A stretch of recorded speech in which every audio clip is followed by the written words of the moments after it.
Hello bookworms! Today I'm going to be sharing my 2024 fantasy TBR. So this is a look at like my entire year, what I have planned. I've never done anything like this before. Usually I do monthly TBRs and I do like my 12 to read in the beginning of the year, but I decided I wanted to just make it like kind of like an overview of the fantasy that I'm focusing on reading this year. My top two priorities are number one, whittling down my physical TBR. I have a ton of books that are physical that I have not read yet.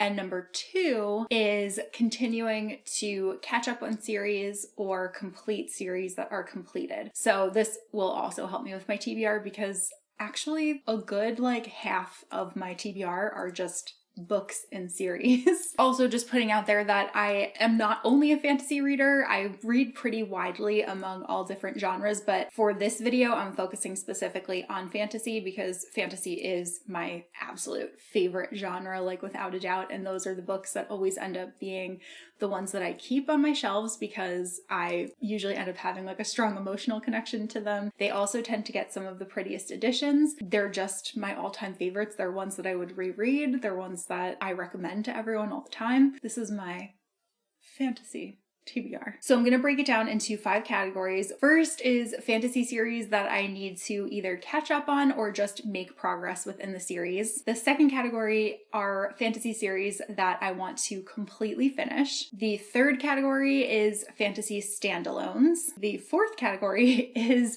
new fantasy series that I want to start, new to me fantasy. They might have multiple books out already. And number 5 are some other possibilities if I somehow manage to make my way through everything that I'm going to talk about in the beginning of the video, or I'm a mood reader, so there is also a good chance that I could be like, this is the one that's speaking to me today, and this is what I'm picking up. So first up are fantasy series that I have already started and I plan on continuing. I was going to say that I like enough to continue, but that just feels like a gross understatement based on the books that are in this category. I more than like these enough. So first up is the Red Rising series. I would really like to read Iron Gold, Dark Age, and Lightbringer before the end of the year. I know that it's kind of known now that we're not getting Red God this year. It's probably coming out in 2025. I'm hoping that it'll be like beginning of 2025. So my plan is to read these toward the latter half of 2024 so that they will be fresh in my mind once we do get that Red God announcement. Next is the Bound and the Broken series by Ryan Cahill. And this is one of those series where I do not expect to catch up on it because there are quite a few books and some of them are enormous. But I would like to read at least 1 to 2 of the main series and whichever novellas come after them or before them. This is a classically inspired fantasy series involving elves, and there are also dragons, and the novella The Fall, which takes place before the series actually kicks off, was so action-packed and so well written for just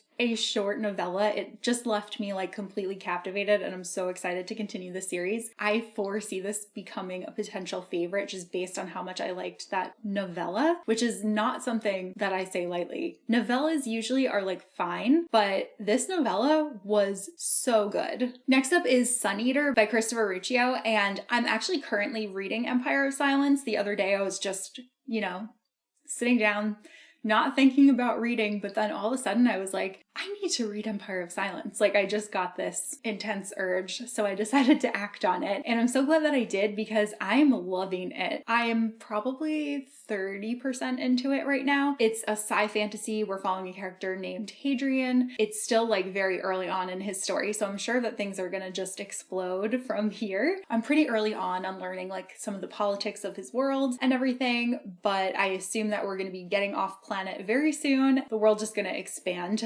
immensely, but I'm so enjoying it, and I definitely plan on continuing. This is another one where there are already a lot of books out, which is great. There are also a lot of novellas that take place between each book, so I do plan on reading those as well, but it's another one where I don't foresee myself necessarily catching up on this series before the end of the year. We'll see what happens. Maybe I'll love each one enough that I'll just want to like go right into the next one, but Christopher is releasing a special edition of the first first book. He did like a Kickstarter for it last year and I backed it, and we haven't gotten our physical copy yet, but he did say that there are plans to continue with the rest of the books in the series, and they're also going to be doing editions for the novellas. So I want to at least stay ahead of that.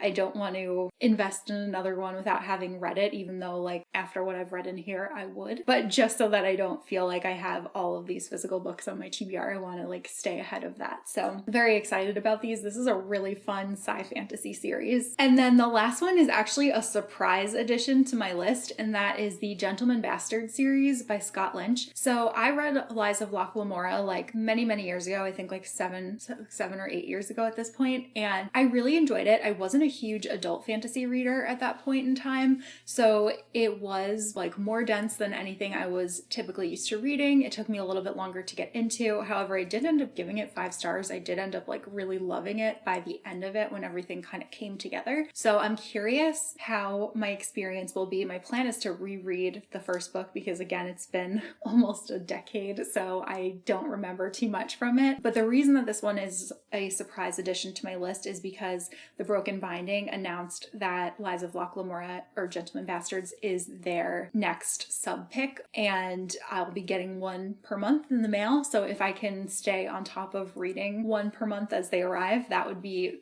awesome. From what I'm told, each of these can read as a standalone because it is concerning that this is supposed to be like a 7-book series, but it's been a million years since the 3rd book came out. However, the author did update, I think, his social media profile. The first book is also getting a new re-release with a new cover from Del Rey later this year, I think in August. He said that that also wasn't the only announcement, so people are kind of speculating that since he's becoming active again, maybe that means that he has made some progress. Maybe it means that the 4th book will be coming soon, but we'll see. It could be another Kingkiller situation. Again, from what I've heard, the books do read as standalones, so it will be okay if there is a wait between books. The next category are fantasy series that I want to complete, to finish, to take off of my master series spreadsheet for good, add them onto that completed tab, and just feel really good about myself. So first on my list, because it's my favorite, and the last that I will probably complete in the year of 2024, would be Stormlight Archive Arc 1, which Book 5 is coming out in early December, so I will be reading that the second that it comes out. I am fully caught up on Stormlight, so I am just eagerly awaiting the next installment. And Tor, which has changed its blog name to Reactor, in the past has done chapter previews. They actually released quite a lot of chapters leading up to the release of Rhythm of War. So if they do the same thing with, it's just called Wind and Truth. I keep wanting to call it Knights of Wind and Truth, but if they do the same thing with Wind and Truth, I will absolutely be reading those chapters early, and then I'll probably end up being able to finish the book a little bit quicker since I will already have those chapters under my belt the day of the actual release. But yeah, all-time favorite series, and I'm so excited to complete the first arc. Next up is Live Ship Traders by Robin Hobb. So I don't actually know how I haven't read the second book yet, because I loved the first book More Than Words Can Say, and I love Robin Hobb more than words can say. So it's kind of surprising that I haven't actually picked this up yet, since I did read the first one last year, toward the latter half of the year. But especially lately, anytime that I've been thinking, I have found my mind wandering to these characters and to this world. So I think that I'm probably going to pick up the second book pretty soon. This series is a seafaring adventure, and we are following live ship traders, and there are also some very cool sea dragons. I really love the world. I really love or hate many of the characters in here, and I'm so curious how things are going to go. Robin Hobb is definitely one of my favorite authors, and I'm sure that many of you have heard about this series many times, but it's the next series that follows the Farseer trilogy. It does not follow the same characters. However, I really would read Farseer first, just because the world is so interconnected that there are things that you will pick up on in here that you might not pick up on if you haven't read Farseer. You absolutely could just read this series if you have zero interest at all in reading the other ones. You just maybe won't get, I think you'll still get a lot out of it because it's so good, but you won't get as much out of it as you could. The next category is standalones. So I love this. I love having like a one and done kind of book. I mean, don't get me wrong, I love series too, but it is nice to like read a completed story, not have to wait years between books,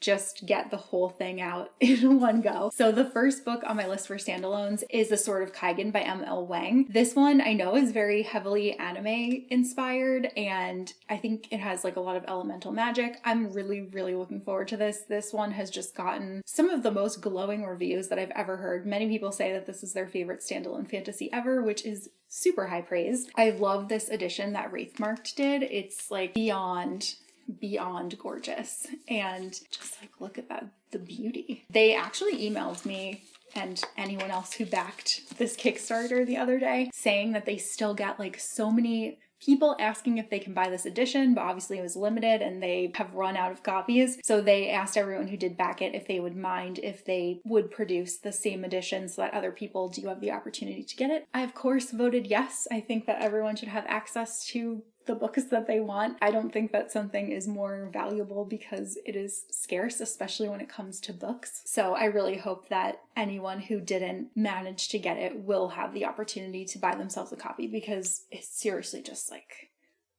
gorgeous. Like Wraithmarked, so good with their books. They're just like next level. So this one's first. Next up is another title that I also backed on Kickstarter, and that is Small Miracles by Olivia Atwater. This is much shorter, which is also nice, but it's kind of giving me like Good Omens vibes. It follows Galadriel, who is the fallen angel of petty temptation, and she has a lot of debts, but her bookie offers her the opportunity to pay off all of those debts if she can tempt the miserably sinless Holly Harker into doing some things that will be good for herself. It's supposed to be pretty humorous. It's gotten really glowing reviews, and I'm really excited to dive into it. I'm kind of thinking that like maybe I'll do a short fantasy book vlog at some point, not this weekend because I am into Empire of Silence and I don't foresee myself finishing that like very soon, that I could do it. But I think it'd be fun to like take a long weekend and just read as many like short fantasy books that I can. And this would definitely be a contender for that video. Then the next one on my list is Blood Over Bright Haven, which is also by M.L. Wang. So M.L. Wang's the author of Sword of Kaigen, which I previously mentioned, but this one is another standalone fantasy. This one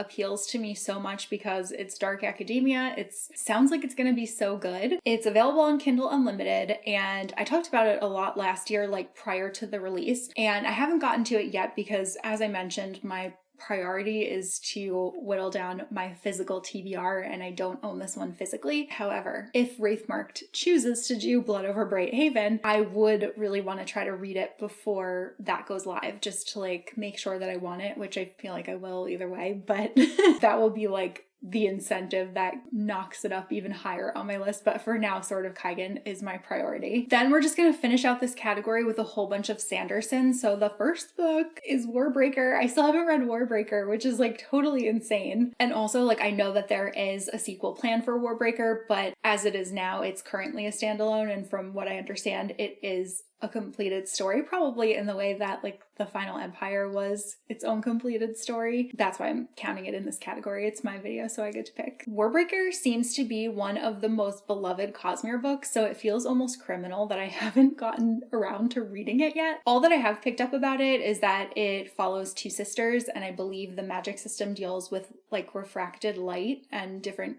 maybe colors. But otherwise I'm going in pretty blind, although I am really excited to discover any Cosmere Easter eggs that I might have missed in Stormlight Archive by not having picked this one up first. Then I have The Sunlit Man, also by Brandon Sanderson. This one was not really high on my list, namely because the cover like just didn't really appeal to me that much. However, I watched Brandon's recent video about his recommended reading order for the Cosmere, and he did say that this book is intended to be read before Stormlight 5, so I'm gonna make it a priority to do that. I love Stormlight so much, and I would hate to miss anything because I didn't read something else that I was supposed to beforehand. Then again, another secret project was Yumi and the Nightmare Painter by Brandon Sanderson. This one sounds pretty different than any other Cosmere book, and this one really appeals to me by the cover and just the title. Like, what a title. Again, I don't really know much about it. It's one that I'm really eager to read, though I am curious. Like, I don't know why in my mind I've like given myself the impression that I should read Warbreaker before I read Yumi the Nightmare Painter, and I don't know if that's true or not. I don't know why my mind did that, so let me know if that is accurate or if it matters, like which one I read first. The next category are fantasy series that I want to start this year, so I haven't read any of the books yet, but I would like to give them a shot and see if I'm gonna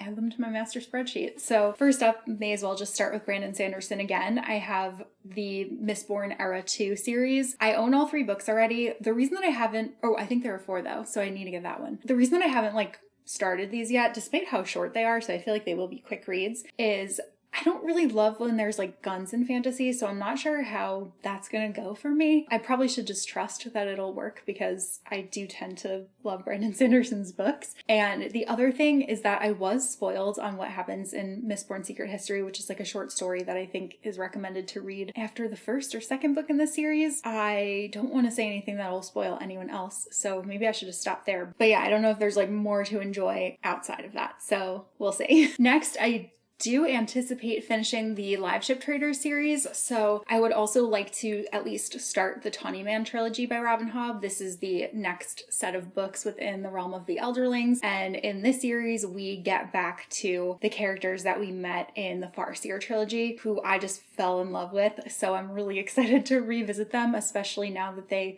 have aged up a little bit, and yeah, I'm curious to see how their story will go and how Robin Hobb will just break my heart all over again. Next up is The Bone Season by Samantha Shannon. I put off reading The Bone Season after I found out that she would be coming out with a 10th anniversary, super heavily edited version of her original text. From what I understand, she has really grown as a writer since she began writing these books, and since I'll be experiencing it for the first time, I figured it would probably just be better to read her edited version. Also, how pretty is this broken binding edition? My plan is to at least have this one read before the broken binding announces the sequel editions. We did get covers for them recently, not from broken binding, but just the basic cover, not basic, they're really beautiful, but just the new covers that are coming out for the rest of the revised books in the series. So I want to just at least stay ahead of that. I want to read this one, make sure I like it before I end up buying the rest in the series. In this one, we're following a character named Paige, who is a clairvoyant, and she's a dreamwalker,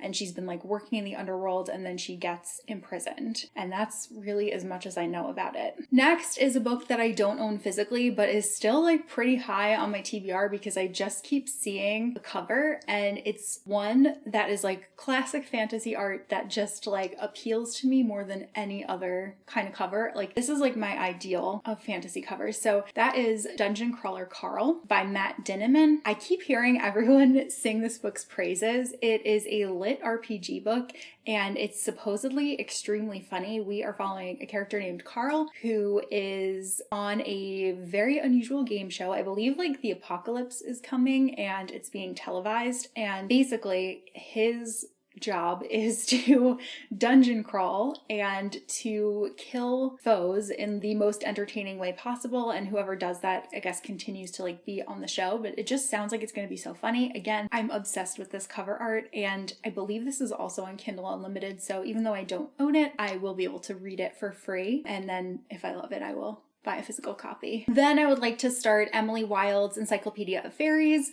This is I almost wanted to say young adult, but I actually think it's an adult series, but it's definitely a low stakes, cozy kind of fantasy. We're following a character who is a curmudgeonly professor, and she's gone to a small town in the north in order to try to collect research for a book that she's writing on fairies, and she ends up finding dark fairy magic. But again, it's a cozy fantasy. It's probably going to be a really quick read. It's pretty short, and it'll be a good one to pick up between some of these larger fantasies. The second book also recently came out, so if I like it, then I will also pick that one up, and ideally the Fairy Loot version once it goes on sale. And then the last in this category is Bonesmith by Nikki Palpretto. This is another Fairy Loot edition, which is so gorgeous, and we are following a character who is a disgraced ghost-fighting warrior who must journey into a haunted wasteland to rescue a captured prince. I just think that the cover is so cool, so that is what initially appealed to me. The comp titles in this one are Gideon the Ninth, which I actually didn't like. I tried reading that a couple times times and I DNF'd it every single time, and the Game of Thrones White Walkers. However,